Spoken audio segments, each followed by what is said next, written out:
Hello and a warm welcome to the program. I'm Teniola Shoboale.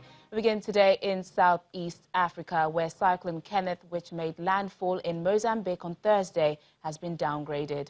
While winds have calmed, there are warnings that days of heavy rain could cause serious flooding and landslides. Mozambique is still recovering from Cyclone Idai, which killed more than 900 people across 3 countries in March.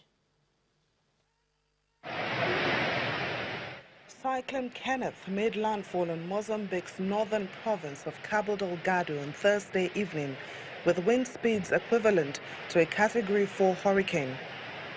Communications with the affected areas were disrupted, obscuring the full extent of the damage. According to reports, many thousands of homes have been flattened by the winds. The area has been hit by Islamist violence in recent months, which could complicate humanitarian operations. Kenneth has officially been downgraded to an ex-cyclone, but the United Nations and aid agencies are raising concerns about the effect of the coming rain on communities prone to flooding and landslides. There will be an urgent need for shelter, clean water, sanitation and hygiene kits, food and non-food items, power generation and telecommunication equipment. Cyclone Kenneth may require a major new humanitarian operation at the same time that the ongoing Cyclone Idai response targeting 3 million people in 3 countries remain critically underfunded. Neighboring Comoros, which also felt the wrath of Kenneth, is still reeling from the damage caused. The winds caused widespread power outages and damages to homes. In some southern areas of neighboring Tanzania, authorities have ordered schools and businesses to close. Residents in the southern Tanzanian town of Mwara were earlier told to seek higher ground and shelter, but that warning has been recalled. Despite Zimbabwe being further inland, officials there say they are also putting their disaster management agencies on alert. Kenneth comes just 6 weeks after Cyclone Idai devastated Mozambique, Malawi and Zimbabwe, killing more than 900 people and leaving thousands in need of aid. Let's get more on this now from Veronica Modi-Eleng, who recently delivered aid to Mozambique. Thank you for joining us on the program. You've seen the situation firsthand. Give us an update on what it is like in Mozambique at the moment and what the weather is like at the moment.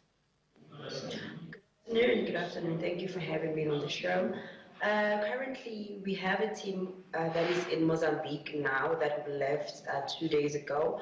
According to where they are, the damage is not that bad because they're still en route to go back to Beira to deliver more aid as we did 2 weeks back. But the situation there is quite intense as this recent cyclone that just hit Mozambique right now. The conditions, they are going to be worse as where we were there. Things were really, really bad. So the repeats of the cyclone is really devastating and it's causing more damage than it has before. I understand that at least 1 person has been killed in Mozambique so far. Are there fears that this death toll could rise? Yes, there are threats that this death toll can rise as long as the floods keeps increasing around the areas, and because there's no shelter already in those areas right now. So another cyclone causing more infrastructure damage, meaning that there will be people's lives in danger at the moment. Yes. The country is still struggling with the devastation caused by Cyclone Idai. How will the country cope with this new storm? Or how is the country coping with the new storm? I think the country is doing its best to make sure that the situation is stable.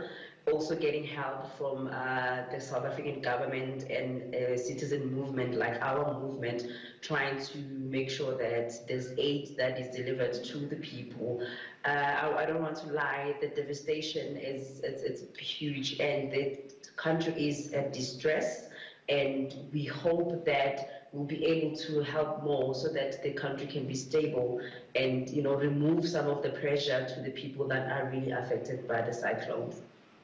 Veronica, thank you for giving us an update on that story on Network Africa. Thank you very much.